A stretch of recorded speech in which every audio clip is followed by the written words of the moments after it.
kami di Dewan Masjid DMI itu mengharapkan, mengatur itu bahwa saus dan keluarganya diboleh dengan oleh azan dan juga pengajian awal yang jangan paling sedikit, paling hanya 5-10 menit, tidak boleh lebih dari itu, supaya ada syahdu. Ini yang ibadah itu perlu syahdu. Kalau terlalu besar sound system, banyak musik yang lain saling berhadapan gitu. Jadi jangan antara masjid itu saling suaranya saling berhadapan, harus syahdu. Masjid harus syahdu. Karena itu jangan kalau pidato itu atau dakwah atau tabliknya sampai keluar, itu malah orang juga tidak dengar juga, hanya suaranya yang keras tapi tidak difahami. Tidak haruslah orang tidak ke masjid lagi. Karena itu harus syahdu di masjid mendengar. Oke, baik, kita lanjutkan pemirsa. Ya, kita lanjutkan pemirsa. Bang Novel, tapi kan kalau untuk konteks Bang Novel tadi mungkin ada pengecualian ya, agar kemudian jamaah yang di belakang bisa mendengar menggunakan pengeras suara. Betul. Tapi bagaimana dengan hal lain seperti misalnya tadarus, kemudian juga tadi disampaikan oleh Bang Ade begitu loh. Itu yang menjadi fokus sebenarnya. Jadi kalau memang tadarus kita sudah tahu dan paham, bukan masalah pengeras suara, tapi pengaturan waktu. Jangan sampai tadarus semalam suntuk tiap malam. Itu betul-betul sangat mengganggu. Artinya Anda sepakat ya dengan peredaran dalam hal tadarus ya? Jadi setelah saya ceramah, itu biasa tadarus setelah tarawih setengah jam atau 1 jam, jam 10 selesai. Kemudian dia tadarus lagi mungkin jam 4, setengah jam mau sahur, itu betul-betul sangat betul-betul menyentuh hati kita. Karena Ramadan ini bulan Al-Quran. Bagaimana kita untuk mensiarkan Al-Quran itu? Nah, dengan cara itu, dengan cara pengeras suara ini, biar mereka ini dipendengarkan. Ketika ada speaker saja, di akhir-akhir Ramadan banyak yang nggak bangun, apalagi nggak ada speaker. Iya. Masih awal kita Bang. Kalau awal nggak usah dengar speaker udah pada bangun semua. Tapi masalah taraweh nggak bisa kalau nggak pakai speaker luar. Di mana-mana membludak penuh, nggak mungkin dengan tanpa speaker itu susah. Kenapa Bilal tadi disebutkan di atas rumah? Kenapa? Untuk menyuarakan, memanggil orang setinggi-tingginya, sekencang-kencangnya. Bagaimana jadi speaker ini sebelum ada zaman kemerdekaan, sebelum ada ketentuan-ketentuan, speaker ini dari ada hadirnya speaker itu betul-betul untuk membantu kita mensiarkan. Nah juga di tempat-tempat lain, di tempat minoritas, mereka juga gereja dengan membunyikan loncengnya, kemudian juga mungkin di daerah Islam minoritas mereka memakai speaker dengan kegiatan-kegiatan apa yang ada, kita nggak pernah ganggu. Jadi selama ini sudah berjalan baik. Dengan pernyataan Yakut ini justru kita ini terusik kekhusyuan kita dalam bulan Ramadan. Mudah-mudahan nggak terpancing Jaya. Jadi kami keliling tablik kemana-mana. Silahkan untuk bisa yang masalah speaker ketika untuk tadarus diatur waktunya. Akan tetapi untuk daripada sholat tarawih itu harus bagaimana semaksimal mungkin suara speaker itu bisa sampai ke jamaah yang ke belakang. Karena justru banyak di Indonesia ini banyak yang mereka sangat terbatas speakernya sehingga di luar itu kagak sampai. Oke, kita sudah tangkap poinnya itu yang. Iya benar. Gus Rofi sepakat tidak kalau untuk hal itu? Silakan. Bismillahirrahmanirrahim. Assalamualaikum warahmatullahi wabarakatuh. Waalaikumsalam warahmatullahi wabarakatuh. Terima kasih untuk teman-teman adik-adik mahasiswa dari Universitas Nahdlatul Ulama. Sebelum saya nanggapi Bang Novel Pak Mukmin, saya ingin membacakan ya. Kegiatan Syiar Ramadan atau Gema Takbir, Idul Fitri, Idul Adha, dan upacara Hari Besar Islam. Nah, fokus kita pada malam hari ini adalah penggunaan pengeras suara di bulan Ramadan, baik dalam pelaksanaan sholat taraweh, ceramah kajian Ramadan, dan tadarus Al-Quran.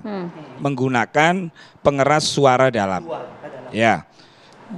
Nah, poin penting sebenarnya DMI ya, Dewan Masjid Indonesia, Bapak Haji Yusuf Kala, kemudian Muhammadiyah yang saya lihat, kemudian PBNU, artinya ormas-ormas terbesar ini mendukung surat edaran tersebut. Artinya Kementerian Agama dalam memutuskan ini tidak syukur bikin aturan, tapi Kementerian Agama juga mendapatkan masukan-masukan dari termasuk ormas-ormas yang ada di Indonesia ini. Kalau ini adalah larangan, mungkin saya protes. Ini kan sebenarnya himbauan. Alangkah baiknya. Karena kalau saya baca semua pengaturan atau himbauan ini, sebelum adzan ada waktu 10 menit tentang ngaji. Artinya kita kalau mau syiar untuk memanggil orang, mengajak takarub kepada Allah, mengajak untuk ibadah, ada ruang, ada waktu, ada kesempatan yang namanya adzan, iqomah. Ini diberi kesempatan untuk luar. Nah, untuk tadarus, kemudian sama taraweh, kenapa harus di dalam? Makanya di sini ada bahasanya himbauan. Yang katanya Yai Marsudi Suhud itu menyesuaikan lingkungan masing-masing. Nah, ini cara Islam, cara beragama yang tepat, yang baik begitu. Karena Islam itu adalah mengajak gitu kan. Bagaimana Islam berdakwah ini tidak membuat bising, tapi membuat enak, intonasinya enak, termasuk pengaturan yang adzan harus suaranya seperti ini. Kemudian yang pujian, memang kadang yang membuat menjadi risih itu kadang-kadang anak, yang kadang-kadang bacaan tajwidnya belum pas, dia mimpin sholawat. Saya pernah ada kejadian di Cirebon itu, yang tua-tua itu melihat, yang pujian anaknya gitu loh. Dan namanya anak, tajwidnya wis pokoknya nyanyi. Nah, mungkin antara lain itu. Nah, jadi peraturan yang disampaikan oleh Kementerian Agama ini sangat tepat dengan, karena di Indonesia ini, di kultur kita ini kan ada namanya, kalau kita sesama Nahdien ada ukhuwah Nahdiyah, kalau Islam ada ukhuwah Islamiyah. Nah, ini di bulan Ramadan ini ukhuwah watoniyah. Jadi bagaimana yang katanya Bang Novel, orang Islam sangat toleran. Hari Nyepi itu kita menghormati kok gitu. Nah, mungkin Kementerian Agama ini dalam rangka untuk bagaimana beragama yang benar tanpa membuat orang lain, kan itu kan, menjadi risih, kok Islam kok begini ya. Saya juga tidak bisa membayangkan, coba kalau seandainya Kristen juga menggunakan pengeras suara luar, Buddha pengeras suara luar, Hindu pengeras suara luar.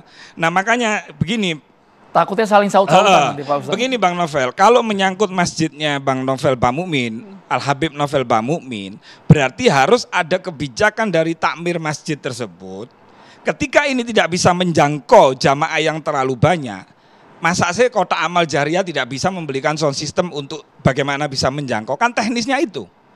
Kalau adzan itu dibatasi, harus adzannya di dalam, nah ini kurang ajar. Ini kan adzannya kan di luar. Bahkan ada kesempatan untuk mengaji itu. Jadi beragama itu memang harus melihat bagaimana sekitar kita. Tetapi aturan Kementerian Agama ini adalah berupa himbauan.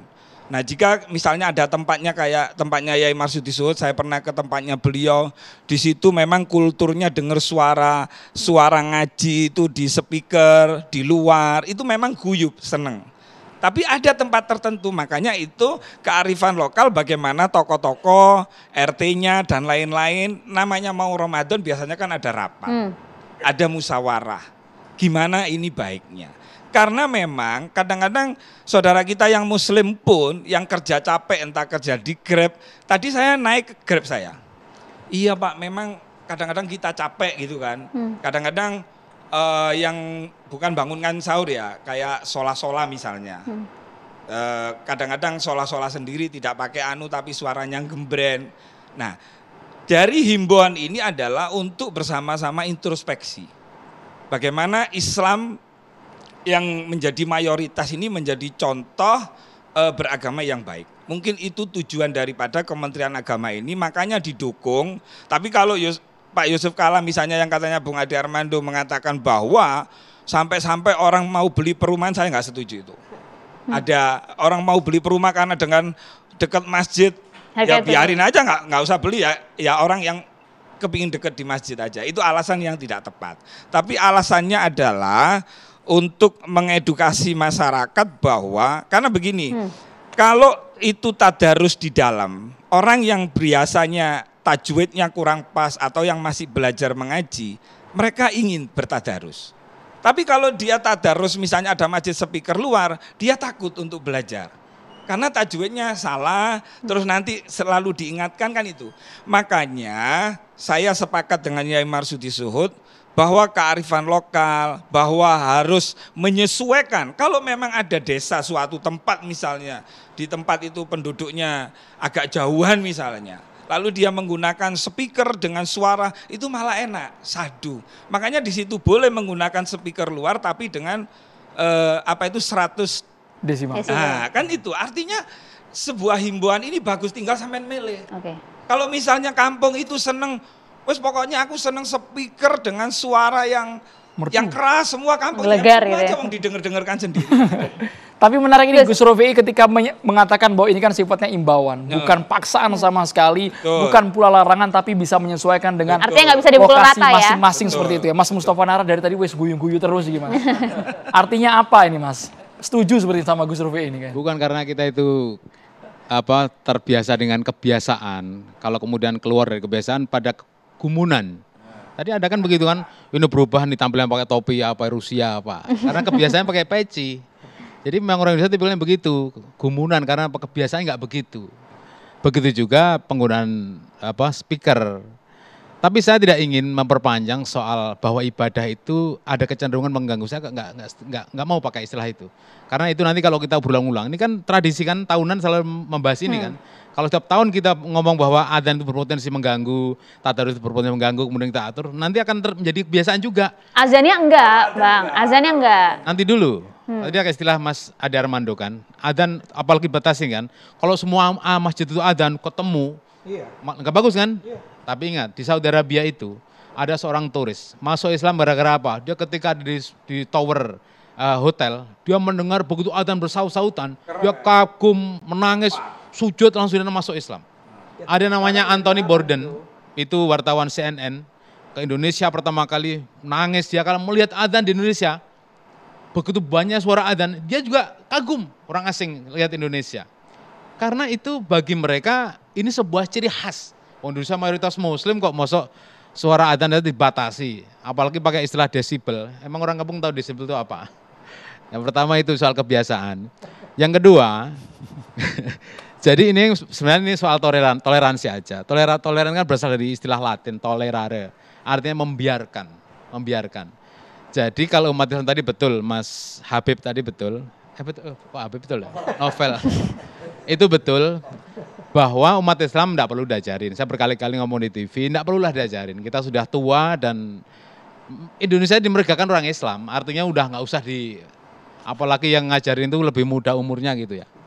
Nah soal toa, soal pengeras suara, kalau di Muhammadiyah itu, setahu saya jumlah masjidnya itu paling banyak, 12.000. Itu sudah melakukan ini sejak awal, nggak usah melihat surat edaran. Karena sudah modern organisasinya. Tapi kalau saya bicara soal modern nanti sensitif karena berbicara nanti soal hisab dan ru'yat nanti. Jadi nggak saya teruskan. Yang pasti untuk Muhammadiyah selesai soal ini. Nggak lagi mempersoalkan ini karena padahal setuju kan. Hanya memang saya lihat perlu penyempurnaan surat itu. Kalau yang nomor 17 tahun 78 yang pertama kali Bima Islam tahun itu lengkap di situ ditulis. Himbauan ini ditujukan khususnya untuk perkotaan, ibu kota provinsi, yang di situ banyak beda agama, di situ tuh banyak ekspatriat, banyak orang asing, atau kemudian rasnya banyak, tertulis lengkap dengan logat lama. Saya masih nyimpen itu yang 78. Tapi ketika Kementerian Agama Bima Islam mengeluarkan seruan ini pada tahun 2018, mulai berubah isinya. Naskah akademik yang isinya seperti itu dihilangin. Bahkan yang terakhir ini yang 2024 kita bahas ya. Yang 2024 ini benar-benar kayak ngajarin toleransi gitu. Ada 3 kata toleransi di situ yang diulang-ulang di surat edaran ini yang menurut saya kalau saya baca kayak ngajarin kita itu nggak toleransi gitu. Kayak kurang toleran gitu. Nah, kasus toleransi itu ada 2. Ada yang mohon maaf ya, tanda petik mengganggu karena ya suaranya, tapi juga mengganggu karena melarang suara. Kalau yang mana Bali? Mohon maaf ini contoh saja, Nyepi itu kan ada tempat kan, amati geni, amati karyo, amati lelungan, amati lelangun. Jadi geni itu api, tidak boleh ada api dan unsur lainnya, variannya, api, senter, neon, tidak boleh. Kemarin itu, amati karyo nggak boleh bekerja, amati lelungan nggak boleh keluar rumah kemana-mana nggak boleh, amati lelangun nggak boleh wisata, foya-foya nggak boleh. Apa itu nggak mengganggu kalau dipikir ya ganggu, tapi karena toleransi kita itu, paham, tahu diri, nggak perlu kita protes. Karena kita minoritas juga di sana.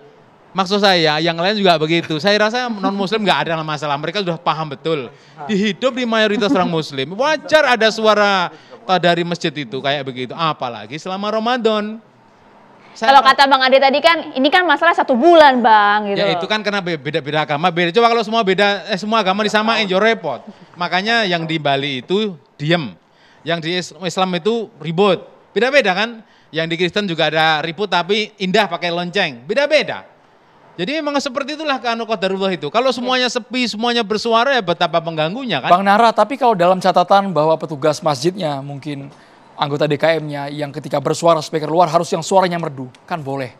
Saya kalau jadi Menteri Agama. Agama, Yang mohon maaf yang suaranya. Nih, catat ya kalau saya jadi Menteri Agama. Catat. Pertama, akan saya belikan Semoga seluruh dijabah masjid, dulu, kita doakan ya bulan seluruh puasa masjid ya. Indonesia yang 800.000 ini, kita anggarkan kasih sound system yang seragam semuanya.